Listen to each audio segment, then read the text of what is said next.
Hello everyone. Previous class में हम लोगों ने डिस्कस किया था कैश मेमोरी क्या होती है, कैश मेमोरी की वर्किंग क्या होती है, वर्किंग सिनेरियो के साथ साथ कैश मेमोरी के कुछ फंक्शनैलिटी को हमने डिस्कस किया था। आफ्टर दैट एक और मेमोरी जिसे हम बोलते हैं रजिस्टर्स, उसे हम डिस्कस कर रहे हैं। रजिस्टर्स क्या होती हैं? सबसे फास्टेस्ट जिसे मेमोरी हम बोलते हैं, स्मॉलेस्ट एंड फास्टेस्ट जो मेमोरी होती है वो है हमारी रजिस्टर्स। ठीक है। इसे सबसे स्मॉलेस्ट मेमोरी इसलिए बोलते हैं क्योंकि ये सबसे छोटी होती है और ये हमारे सीपीयू के पास सीपीयू के अंदर माइक्रो प्रोसेसर के ऊपर लगी हुई होती है, बहुत छोटी सी होती है। और सबसे फास्टेस्ट इसलिए बोलते हैं क्योंकि ईजीली क्विक जो एक्सेस होता है वो इस मेमोरी में होता है, जिसे हम बोलते हैं रजिस्टर्स। इसीलिए हम इसे फास्ट कंप्यूटर मेमोरी भी बोलते हैं, जिसकी जो एग्जीक्यूशन स्पीड होती है, प्रोग्राम्स के एग्जीक्यूशन की जो स्पीड होती है वो फास्टेस्ट होती है। ठीक है। कुछ इस वजह से भी फास्टेस्ट होती है क्योंकि ये सीपीयू के जस्ट बिल्कुल नियरेस्ट में लगी हुई होती है, सबसे करीब में लगी हुई थी, इसलिए डेटा का जो एग्जीक्यूशन होता है वो बहुत ही क्विकली होता है। ठीक है। अब ऐसे कौन कौन से ऑपरेशंस हैं जो कि रजिस्टर्स में परफॉर्म किए जाते हैं? There are basic 3 type of operations are perform by registers. First, data acceptance. Data को एक्सेप्ट करती है, मतलब जो भी यूज़र से डेटा आ रहा है उसे एक्सेप्ट करने का काम करती है। Data decoding.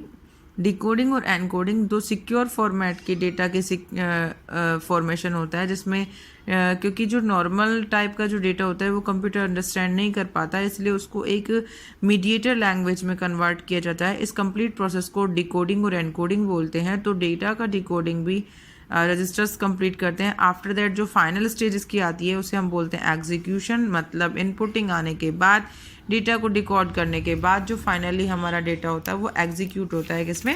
रजिस्टर्स में। आफ्टर दैट हम देखते हैं कि और कौन कौन से काम करता है।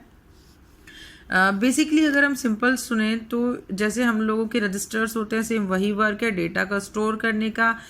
डेटा को इजीली उसमें से एक्सेस भी किया जा सकता है और डेटा को ट्रांसफ़र भी कर दिया जा सकता है बिटवीन मल्टीपल मेमोरीज। ठीक है। जैसे हम लोग सिंपल अपने रजिस्टर में मेमोरी को डेटा को स्टोर करते हैं, लिखते हैं, और वहीं से हम लोग उसको रिट्राइव भी कर सकते हैं, एक्सेस भी कर सकते हैं। और अगर हमको उसी में से किसी और रजिस्टर में डेटा को ट्रांसमिट करना हो तो हम वो भी कर सकते हैं, है ना। तो just because of these type of task इसका नाम पड़ा है रजिस्टर। ठीक है। ये कनेक्ट करता है सीपीयू को, परफॉर्म करता है सारे फंक्शंस को, और बहुत सारे वेरिएशन में रजिस्टर्स प्रोवाइडेड होते हैं, जैसे 32 bit register, 64 bit register, 16 bit register. ठीक है। सीपीयू के जितने भी टास्क होते हैं सभी को यही परफॉर्म करता है। या हम ये बोल सकते हैं कि रजिस्टर्स एक ऐसा स्पेस है जिसमें सीपीयू बैठकर अपने सारे टास्क को कंप्लीट करता है। ठीक है। अब उसके बाद अगर हम लोग बात करें कि इसका वर्किंग सिनेरियो क्या है, देखिए हम सभी ने लास्टली कैश मेमोरी भी पढ़ी थी। सीपीयू, रजिस्टर्स और कैश ये ऐसे लगे हुए होते हैं, मतलब मेन मेमोरी के बीच, और मेन मेमोरी और सीपीयू दोनों के बीच में 2 मेमोरीज लगी हुई होती हैं जो कि किसी भी डेटा के फास्टेस्ट एक्सेसिबल के लिए रिस्पॉन्सिबल होती हैं। Cache memory and register memory fastest memory होती हैं, जो कि हम ये बोल सकते हैं इसको कि इंटरमीडिएट मेमोरी होती है, जो कि फास्टेस्ट एक्सेसिबल प्रोवाइड कराती है।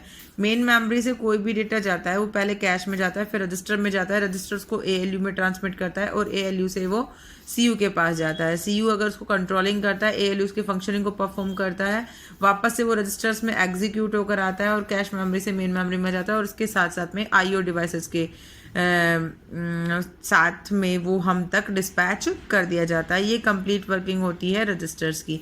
ये ध्यान रखना कि ये सीपीयू पर इनबिल्ट आती है, और सबसे बड़ी बात कि ये जो भी डेटा ट्रांसमिशन होता है वो लोकल बस से कंप्लीट होता है। अब हम ये समझेंगे कि लोकल बस क्या होती है। आप लोगों ने कभी सीपीयू खुला हुआ देखा होगा, उसमें जैसे आप लोगों की स्कूल यूनिफॉर्म में बेल्ट होती है ना, ठीक है, उसी तरीके की आप लोगों ने देखा होगा ग्रीन या रेड कलर की एक बहुत ब्रॉड टाइप की एक स्ट्रैप होती है, जिससे हम लोग डेटा बस बोलते हैं, सिस्टम बस बोलते हैं, लोकल बस बोलते हैं, जो कि मल्टीपल पाथ को कनेक्ट करने का काम करती है। अब सिस्टम बस को समझ लेते हैं।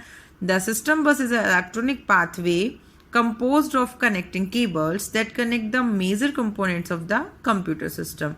ये एक सिंपल पाथवे होता है जो कि मल्टीपल कंपोनेंट्स को कनेक्ट करने का काम करता है. जैसे मल्टीपल कंपोनेंट्स मतलब जैसे कैश से रजिस्टर के बीच में जो कनेक्टिविटी है, मेन मेमोरी से कैश के बीच में जो कनेक्टिविटी है, मतलब डेटा कहीं से भी आ रहा है और जा रहा है, उसकी कनेक्टिविटी सिस्टम बस कराता है. सिस्टम बस जो होता है वो इंस्ट्रक्शंस को पास करता है मल्टीपल कंपोनेंट्स के बीच में. मल्टीपल कंपोनेंट्स मतलब मेमोरी से आईओ डिवाइसेस से सीपीयू, मतलब ये मल्टीपल कंपोनेंट्स हैं जिनके बीच में सिस्टम बस से डेटा को ट्रांसमिट कर दिया जाता है.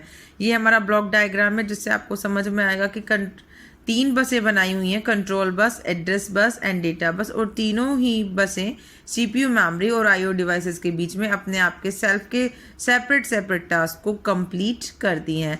जैसे कि कंट्रोलिंग, सबसे पहले सीपीयू कंट्रोल बस से कंट्रोलिंग करता है अपने डेटा की, फिर एड्रेस बस से अपने डेटा का एड्रेस जनरेट करवाता है और डेटा बस से डेटा को एक्सचेंज करता है. Same as it is memory में भी सेम यही टास्क कंप्लीट होता है, कंट्रोल करना, एड्रेस करना एंड डेटा को कंट्रोल करना. अब हम बात करते हैं बसेस के वर्किंग की. The data carrying part of a system बस इज कॉल्ड डेटा बस, जो कि डेटा को एक पार्ट से दूसरे पार्ट तक ले जाने का काम करता है, वो डेटा बस होता है.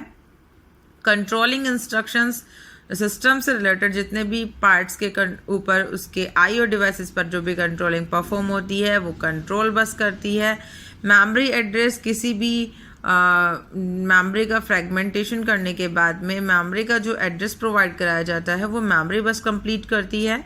सेपरेट टाइप ऑफ बस, एक इन सभी तीनों बसों के अलावा एक और नई बस होती है जिसे अपन आईओ बस बोलते हैं, जो कि इनपुटिंग आउटपुटिंग से रिलेटेड कुछ एक्सटर्नल जो भी टास्क होते हैं उन सभी को अकम्प्लिश करती है. तो बेसिकली अगर हम देखें तो ये 3 बसेस होती हैं जो कि कंप्यूटर के अंदर जितने भी organising, managing, manipulating, controlling, addressing and IO से रिलेटेड कंप्लीट टास्क को कंप्लीट करती है. ओके, सिस्टम बस का मेनली काम डेटाज को मल्टीपल नोड्स और कनेक्शन कंपोनेंट्स के बीच में एक्सेस कराना, कनेक्ट करवाना. ठीक है, होप सो कि ये दोनों टॉपिक आपको समझ आ गए होंगे. अगर फिर भी कोई क्वेरी है तो प्लीज़ क्वेरीज पुट कीजिए और मुझे अपना वर्क सबमिट कराइए कि आप लोगों ने कितना कर लिया है मेरे पर्सनल नंबर पर. Okay, thank you.